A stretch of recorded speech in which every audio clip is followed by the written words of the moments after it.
예레미야 18장 1절부터 12절 말씀 같이 합니다. 여호와께서 예레미야에게 임한 말씀에 가라사대 너는 일어나 토기장의 집으로 내려가라.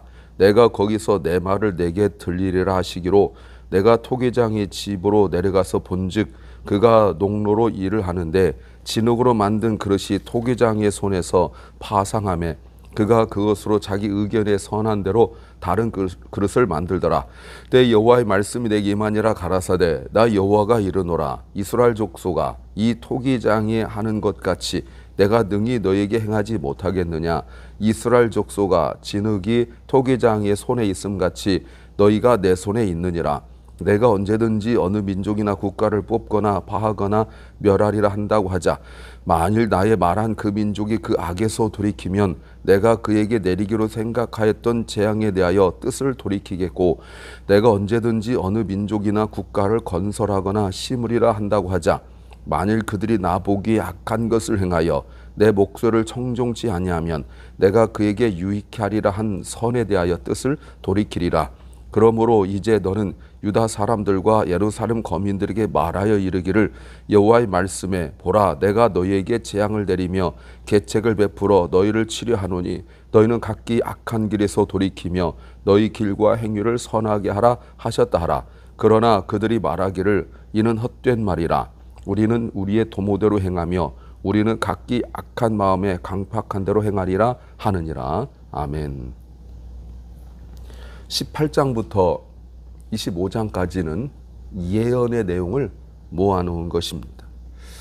그러면 우리가 이 질문을 해야 돼요. 왜 하나님이 이렇게 갑자기 예언의 말씀을 하실까? 이 굉장히 중요한 포인트입니다. 18장부터 25장까지 해서. 왜냐하면 분명히 이 사람들이 나중에 그런 말 할 겁니다. 나라가 멸망하고 난 뒤에 하나님을 원망하여 말하기를 왜 우리에게 아무 말씀도 안 하셨습니까? 이런 말 할 거라는 거예요.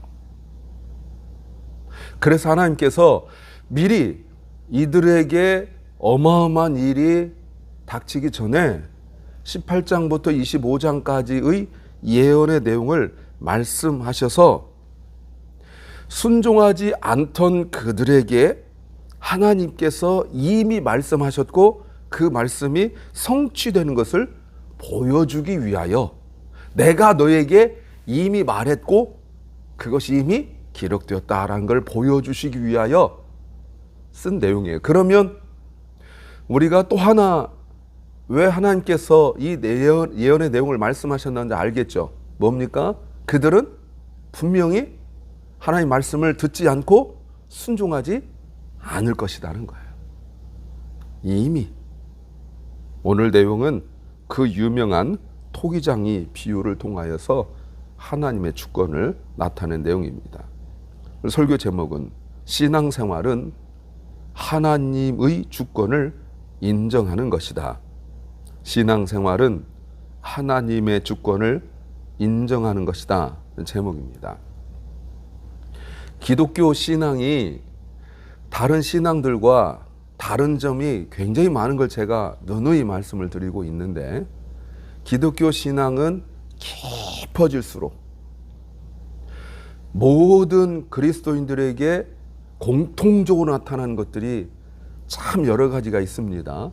모든 일에 하나님께 영광을 돌린다든지 모든 일을 겸손으로 순종을 한다든지 여러 가지가 있지만 그 모든 것들을 통틀어서 겸손하고 순종하고 이런 모든 것들을 다 통틀어서 한마디로 하나님의 주권을 인정한다고 말하는 거예요. 이게 사실은 우리 개혁신학의 핵심이라고 말할 수가 있습니다.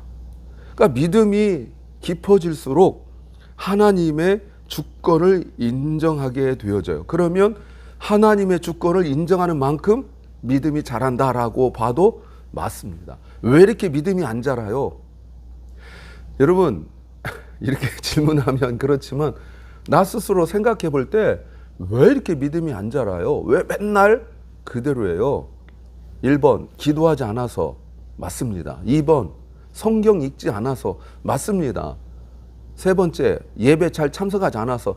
맞아요. 그런데 그렇게 하는 것에 가장 기본에 뭐가 있냐면 하나님의 주권을 인정하지 않기 때문에 감사도 안 나오고 기뻐할 수도 없고 순종할 수도 없고 봉사할 수도 없는 겁니다. 믿음이 안 자라는 거예요. 그러니 처음 된 자가 나중되고 나중된 자가 처음 된다고 말할 때 그게 뭡니까? 하나님의 주권을 얼마만큼 인정하느냐에 따라 달라지는 거예요. 안 그러면 맨날 나타나는 게 뭐죠? 누가 높냐? 누가 크냐? 내가 뭘 했느냐? 안 했느냐? 네가 뭘 했냐? 안 했냐? 이거 가지고 그렇게 서운해하고 자랑하고 좋아하고 낙심하고 그러는 거예요. 어떻게 해야 하나님의 주권을 인정할까요? 첫째는 오랫동안 관찰해야 한다는 겁니다. 하나님께서 예레미야 선지자에게 새로운 메시지를 주시는데 어떤 메시지를 주시냐면 2절에서 너는 일어나 토기장의 집으로 내려가라. 왜요? 말씀하지 않으세요. 그저 뭐라고 말씀하시냐면 2절에 내가 거기가 어디죠? 토기장의 집, 내 말을 내게 들리리라 라고 말씀하셨어요. 네가 거기 가면 그때 말해 주겠대요. 말씀해 주겠대요.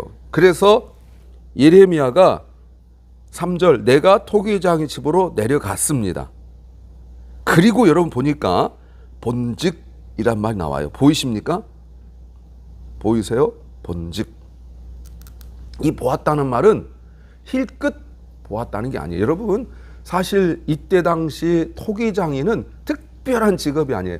오늘날 세대가 지나서 와 특별하다 이렇게 말하지만 그때 당시는 아주 특별한 일이 아니라 어디든지 흔하게 있는 집이 토기장이 집이기도 해요. 그때는 흙으로 다 그릇을 만들었으니까 말이죠. 하나님께서 토기장이 집으로 내려가라 라고 예레미야에게 말씀하셨을 때 예레미야가 어떻게 했어요? 오랫동안 자세히 뭐 했다고요? 관찰했어요. 토기장이가 질그릇 만드는 데 쓰는 아마 물레를 돌리며 일을 하고 있었을 것입니다. 토기장이가 진흙으로 그릇을 빚고 있었는데 여러분 어떤 걸 보고 있냐면 4절에 진흙으로 만든 그릇이 토기장이의 손에서 깨트려져요. 잘 만들지 않으니까 그걸 깨트려 가지고 오히려 그 흙으로 아직 굳어지지 않았으니까 그 흙으로 자기 의견에 선한 대로 무슨 말입니까? 자기가 원하는 모습으로 가장 잘 만든 그릇은 무엇이냐면 토기장이 마음에 드는 그릇이 가장 잘 만들어진 그릇이에요. 잘 보세요. 그 흙으로 깨트려서 다른 그릇을 만들었다는 거예요. 가자마자 하나님께서 예레미야에게 메시지 주신 거 아닙니다. 깨닫게 하신 거 아닙니다. 오랫동안 지켜보고 있었어요. 그런데 하나님이 예레미야에게 다 아는 건데 그냥 뻔히 알고 흔한 건데 하나님은 예레미야가 그것을 오랫동안 지켜보고 관찰하기를 원하셨어요. 하나님의 주권이 물론 번뜩 하고 깨달아질 때가 있습니다. 특별한 경우에. 그러나 대부분 오랫동안 꾸준히 뻔히 아는 거, 다 아는 거, 보는 거. 저도 성경책을 수십 번, 그 이상일 거죠. 그 이상일 거예요. 보고 또 보고 그냥 하루에 수십 장 읽기도 하고 또 묵상할 때는 그 짧은 구절을 가지고 또 수십 번 보기도 하고 또 성경 연구할 때는 그것 가지고 온갖 자료를 다 늘어놓고 또 보기도 하고 이러면서 어떤 때 처음 깨닫는 것들이 있어요. 물론 많이 깨달아야 되겠지만 처음 깨닫는 것들이 있어요. 어떻게 된다고요? 오랫동안 지켜보면서 하나님을 인정하게 되어지는 거예요. 하나님의 말씀이 우리에게 좋은 길잡이가 될 수 있는 것은 지식적 깨달음을 말하는 것이 결코 아닙니다. 그 말씀 속에서 말씀을 오랫동안 묵상하고 오랫동안 지켜보고 오랫동안 생각하고 이러면서 깨달음과 그리고 교훈을 얻는 거예요. 두 번째는 순종하고 회개해야 한다는 겁니다. 그럴 때 5절 그때 여호와께서 예레미야에게 보내신 이유를 말씀하세요. 그때에 내가 그것을 계속 관찰하고 있을 때에 흔하고 뻔한 일인데 여호와의 말씀이 내게 임하니라 가라사대 나 여호와가 말한다. 이스라엘 족속아 이 토기장이 하는 것 같이 내가 능히 너에게 행하지 못하겠느냐. 이스라엘 족속아 진흙이 토기장의 손에 있음 같이 너희가 내 손에 있다. 하나님이 자신을 토기장이라고 말씀하시는 거예요. 포터. 마음에 드는 것이 나올 때까지 마음에 들지 않는 것을 계속 깨트리고 또 다른 것을 만들어 사용하실 수 있다는 거예요. 이 말이 뭡니까? 이스라엘의 착각을 바로잡아 주시는 겁니다. 하나님 이스라엘 선택한 거 맞아요. 그렇다고 해서 하나님이 영원 무궁토록 이스라엘만 사용할 것이라는 착각을 버리라는 것입니다. 사실은 지금도 이스라엘 사람들 착각이 그거죠. 또 마치 이스라엘을 마지막 무슨 선교의 지점으로 생각해서 예루살렘으로 가야 된다 또는 제3의 성전을 만들어야 된다 이런 소리 하고 있죠. 몰라서 그러는 거예요. 전에도 제가 여러 차례 말씀드렸지만 하나님께서 가나안 땅을 가나안 족속에 주셨다가 그들이 하나님의 뜻대로 공의를 행하지 못하고 이웃을 돌아보지 못함으로 그들을 쫓아내시고 이스라엘에게 그 땅을 주신 겁니다. 여러분 이것은 그 땅을 줬다니까 그 땅의 소유권을 준 것이 아닙니다. 마치 그 땅을 어떻게 청지기처럼 하나님이 우리에게 분양해 주신 거예요. 임대해 주신 거예요. 임대. 그래서 그 땅을 공짜로 쓰되 하나님 우리에게 월세 받듯이 우리가 월세를 내잖아요. 월세 받듯이 하나님께서 요구하는 것이 있는데 그게 뭡니까? 공의를 행하고 정의를 행하는 거예요. 하나님 앞에 신실하고 이웃을 돌아보는 것이 곧 월세 내는 것처럼 임대료를 내는 겁니다. 이러지 아니하면 그들을 하나님께서 내어 쫓는 거예요. 이스라엘이 지금 바벨론에 의하여 거의 바람 앞에 등불처럼 멸망당하기 직전인데 끊임없이 거짓 선자들의 말을 듣고 어떤 생각 갖고 있냐면 하나님은 절대로 우리를 버리지 않으신다. 하나님은 절대로 우리를 멸망시키지 않을 것이다 라는 이상한 확신을 붙들고 있는 거죠.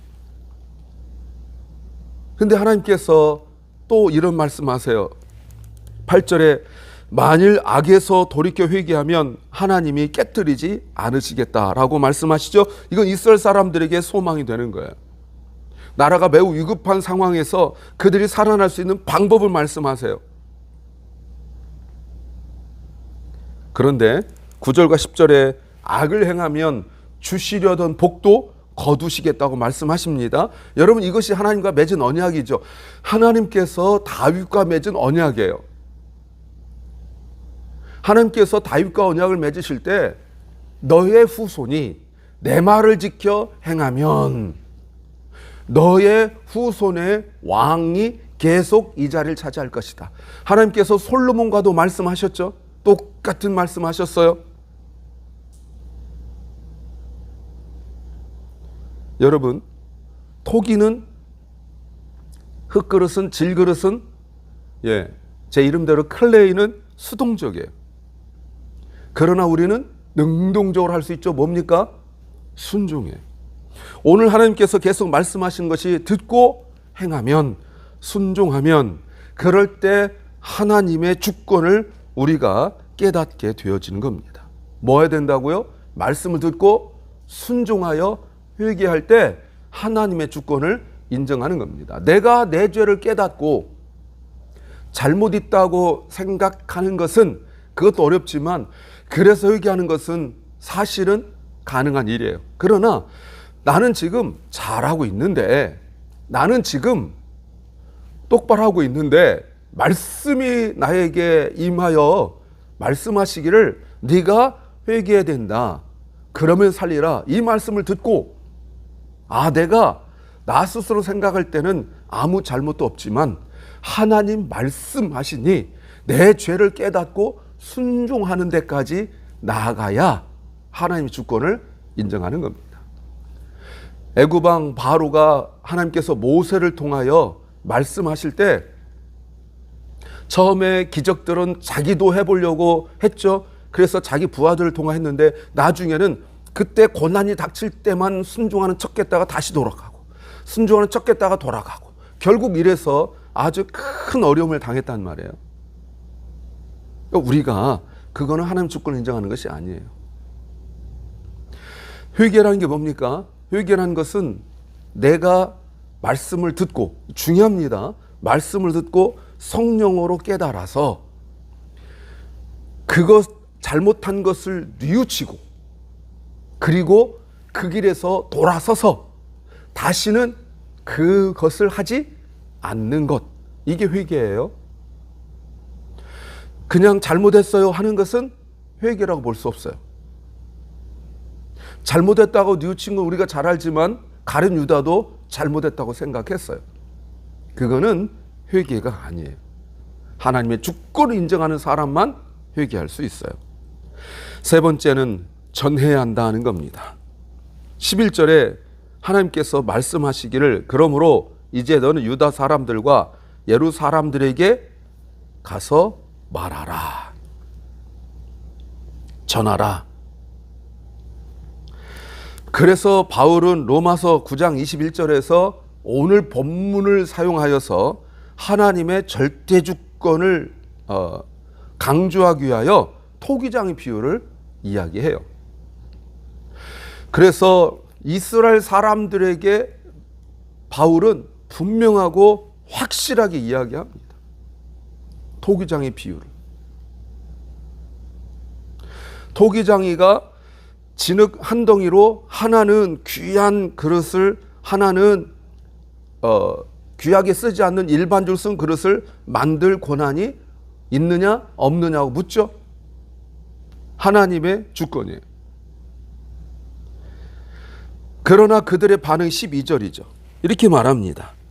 그러나 그들이 말하기를 이는 헛된 말이라. 하나님의 말씀을 뭐라고요? 아무 소용 없는 말이다. 우리는 우리의 도모대로, 우리 방식대로, 우리 마음대로 살며 우리는 각기 각 악한 마음에 강팍한 대로 살겠다. 여러분, 이게 악한 마음이라는 것은 무슨 말이냐면 내 고집대로 내 기준대로 살겠다는 거예요. 말씀 듣지 않겠다고 말씀하십니다. 돌이키라는 말에 이들은 분노하고 있는 거예요. 우리가 왜 돌이켜야 되냐고 그들은 오히려 항변하고 있는 거예요. 이 말의 의미가 뭡니까? 하나님의 말씀을 거부하는 것이고 하나님과 맺은 언약을 버리는 것이고,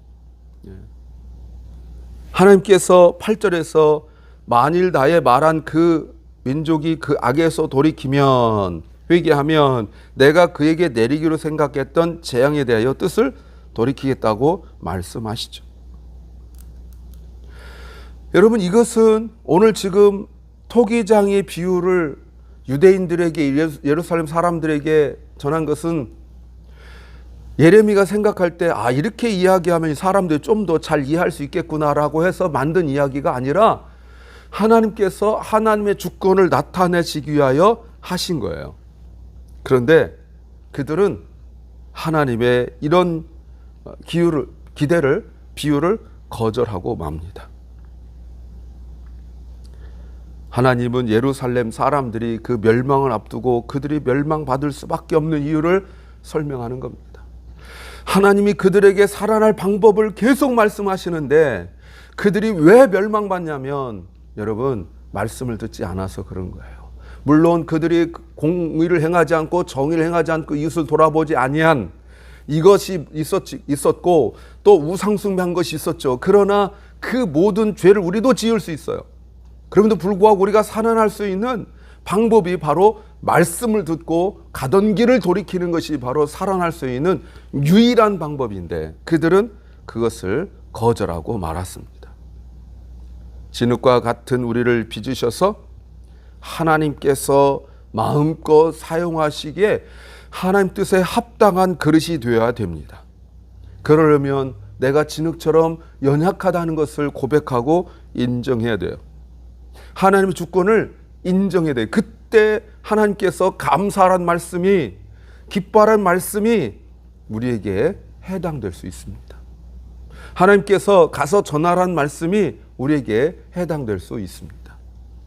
나 자신의 연약함을 겸손하게 인정하고 하나님의 주권을 인정하는 것이 우리 기독교 그리스도인 신앙의 중요한 일인 것을 깨닫기를 소망합니다. 기도합니다. 주님, 우리는 질그릇처럼 연약한 존재인 것을 고백합니다. 하나님 손에 쓰임받기를 간절히 소망합니다. 우리가 말씀을 듣고 회개하고 우리가 주님 앞에 오게 하여 주옵소서. 사랑 결란과 우리 자녀들이 말씀을 듣게 하시고 주님 앞에 돌아오게 하여 주옵소서. 오늘도 병중에 고난과 아픔 중에서 주님의 은혜로 치유받기를 소망하는 주의 백성들에게 주께서 은혜 베풀어 주시고 축복하여 주시고 회복시켜 주시옵소서. 오늘 하루가 주님과 동행하는 하루, 또 하나님께서 기뻐하시는 말을 하고 주님 앞에 돌아와 예배하는 하루 되게 하여 주옵소서. 예수님 이름으로 기도하옵나이다. 아멘. 하늘에 계신 우리 아버지여, 이름이 거룩히 여김을 받으시오며 나라의 마옵시며 뜻이 하늘에서 이룬 것 같이 땅에서도 이루어지이다. 오늘날 우리에게 일용할 양식을 주옵시고 우리가 우리에게 죄 지은 자를 사하여 준 것 같이 우리 죄를 사하여 주옵시고 우리를 시험에 들게 하지 마옵시고 다만 악에서 구하옵소서. 대개 나라와 권세와 영광이 아버지께 영원히 싸움나이다. 아멘.